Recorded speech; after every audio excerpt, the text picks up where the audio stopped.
सुप्रभात मंडळी.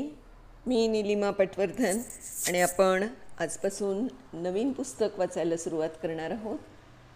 पुस्तकाचं नाव आहे ललित रंग आणि लेखिका आहेत विद्या पेठे. एकंदर ललित रंगमध्ये 12 लेख आहेत. तर आधी विद्याताईंचं मनोगत वाचून दाखवते थोडक्यात आणि मग आपण आजच्या वाचनाला सुरुवात करूया. विद्याताई म्हणतात, ललित लेखनात मनाला आवडेल ते विषय लोकांसमोर मांडता येतात. विषय कोणताही चालतो, पण तुमचं मन त्यात गुंतलं पाहिजे. लोकांसमोर मांडताना ललित लेखनातली भाषा हलकी फुलकी असते, मनाला मोहवणारी असते. उपदेश ओढून ताणून आणलेला नसतो. सहज लिहिता लिहिता एखादी ओळ येते. क्वचित प्राचीन काळाचे उल्लेख येतात, पण ते विषयाशी संबंधित असतात. माझ्या या लेखसंग्रहात धागा, वेणी, बाजार, संदेश, अंगण असे अगदी साधे नित्यव्यवहारातले विषय आले आहेत. पण ते वाचताना त्यातलं वेगळेपण तुम्हाला जाणवेल. ही एवढीशी वस्तू इतकी महान आहे किंवा तिच्या अंगी एवढे गुण आहेत, ते पाहून तुम्हालाही आश्चर्य वाटेल. मला प्रथमतः या विषयांचं काही प्रसंगांमुळे आकर्षण वाटलं. 1-2 परिच्छेद लिहित गेले, पण विचार करता करता या विषयातील नाविन्य दिसायला लागलं. काही ठिकाणी सुंदर प्राचीन संदर्भ मिळाले. उदाहरणार्थ सांगदर्पणामधील अरणमुला कन्नडी, वेणीमधील कॉर्न रोज यामुळे विषयाला वेगळेपणा आला. लेख लिहिण्याचा उत्साह वाढला. ते सर्व लेख ललित रंगाच्या रूपाने तुमच्या भेटीला आणले आहेत. यातले काही लेख लोकसत्ता आणि इतर वेगवेगळ्या मासिकातून प्रसिद्ध झालेले आहेत. काही लेखांचे आकाशवाणीवर वनिता मंडळात वाचन झालं आहे. तर तुमच्या प्रतिक्रिया वाचायला आणि आता म्हणजे इथे मी वाचून दाखवणार आहे पुस्तक, त्यामुळे तुम्ही ज्या प्रतिक्रिया द्याल त्या त्यांना वाचायला आवडतील असं त्या म्हणतात. तर सुरू करूया. त्यातला पहिला त्यांचा लेख, त्याचं नाव आहे धागा. एक धागा सुताचा मंत्र देई ऐक्याचा. खरंच एवढासा धागा, पण साऱ्या जगाशी त्याचं नातं.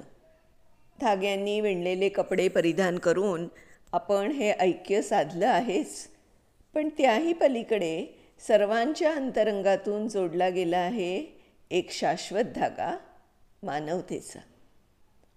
कापूस पिंजून त्यापासून पेळू, पेळूपासून सूत, सुतातून धागा, हे सर्व आम्ही शाळेत शिकलो होतोच.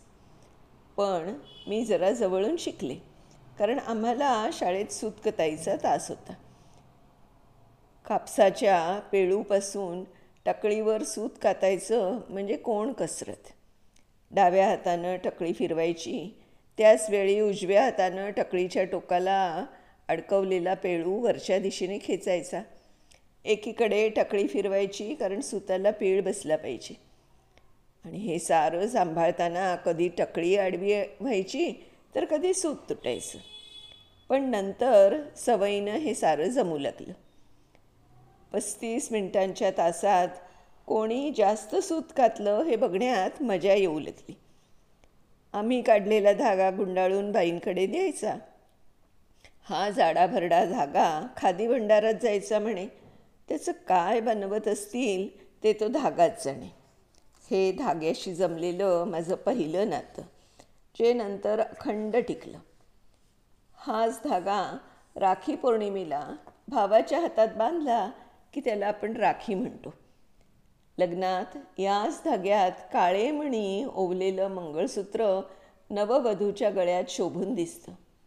हाच धागा हातात घेऊन सुवासिनी वडाला प्रदक्षिणा घालतात. बाळाच्या कमरेला हा धागा गोफ म्हणून शोभतो. पुरुषांनी धारण केलेलं यज्ञोपवीत ही याच धाग्याचं. आजकाल ते अभावानंच दिसतं म्हणा. धागा एकच, पण त्याची रूपं अनेक. सर्वच माणसाच्या जीवनाशी निगडीत. धागा सर्वत्र आहे. आपल्या घरी दारी सर्वत्र त्याचंच साम्राज्य दिसतं. तो साज शृंगाराच्या फुलवेणीत आहे, गजऱ्यात आहे, फुलांनी गुंफलेल्या हारात आहे, देवाचा जप करायच्या जपमाळेच्या मण्यात ओबलेला आहे, नर्तकीच्या घुंगरांना बांधून ठेवणारा आहे, अगदी गवयाच्या तंबोऱ्यात सुद्धा आहे.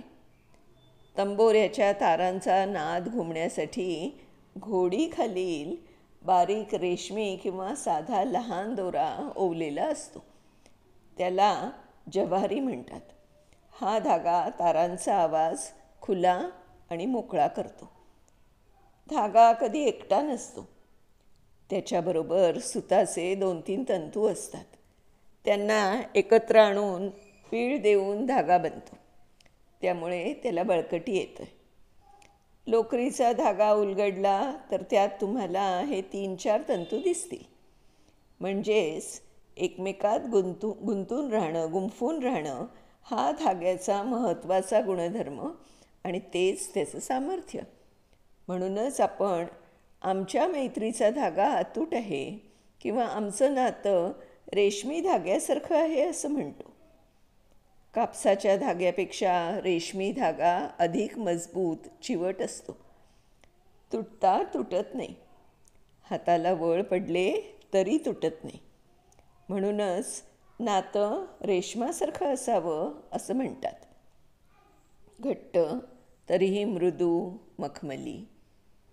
आपण इतकं ज्याचं कौतुक करत आहोत त्या धाग्याचा पूर्वज कोण होता, त्याचं मूळ रूप कोणतं होतं, याचा शोध घेताना आपण पार आदिमानवाच्या काळात पोचतो. हा काळ 4100 ते 5200 वर्ष इतका जुना आहे. या काळात जनावरांच्या अंगावरच्या केसांपासून बनवलेली दोरी उत्खननात मिळाली. ती निअँडरथल या प्रगत आदिमानवाने बनवली होती. म्हणजे ती आजच्या धाग्याची पूर्वज किंवा आदिमाता म्हणावी लागेल. त्यानंतर सिंधू संस्कृतीमधील म्हणजे हडप्पा, मोहंजोदारो येथल्या उत्खननात कापडाचे तुकडे मिळाले होते. ही 3800 वर्षापूर्वींची जुनी संस्कृती आहे. याशिवाय बॅबिलोनियन, असुरियन संस्कृतीच्या उत्खननात भरतकामाचे नमुने मिळाले. मिस्र म्हणजे आजकाल ज्याला आपण इजिप्त म्हणतो त्या देशात लोकरीच्या धाग्याचा उल्लेख आहे. पिरॅमिडमध्ये राजा राणीच्या ममीच्या जवळ ठेवलेली उंची वस्त्रप्रावरणे धाग्याचे अस्तित्व दर्शवतात आणि तेव्हापासून तो आपलं अस्तित्व टिकवून आहे. असं म्हणतात की इसवी सन पूर्व 2700 चीनची राजकन्या शी लिंगने म्हणजे यांगशाओ संस्कृतीत रेशमाच्या किड्यांच्या ककूनपासून उत्तम रेशीम काढले. तो रेशीम धागा मऊ आणि चमकदार होता. नंतर या रेशमाचा व्यापार भारत, पाकिस्तान मार्गे इजिप्त, इराण, अरबस्तानपर्यंत पसरला. चीनमधील रेशमी धागे उंटावरून, घोड्यावरून या मार्गाने नेले गेले म्हणून हा रस्ता रेशीम मार्ग म्हणजे सिल्क रूट या नावाने प्रसिद्ध झाला. धागा सापडला, पण त्याच्या जोडीदारिणीचं काय? ती इसवी सन 1755 मिळाली. वाई सेंथाल नावाच्या माणसाने पहिली सुई बनवली. ही सुई दोन्ही कडांना दुमडलेली होती आणि तिला धागा ओवायला मध्यभागी भोक होतं. आता धागा सुईत ओवला जाऊ लागला आणि सुई धागा हे एक अतूट नातं निर्माण झालं.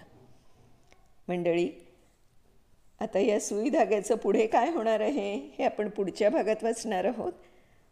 तर तोपर्यंत मी निलिमा पटवर्धन आपली रजा घेते.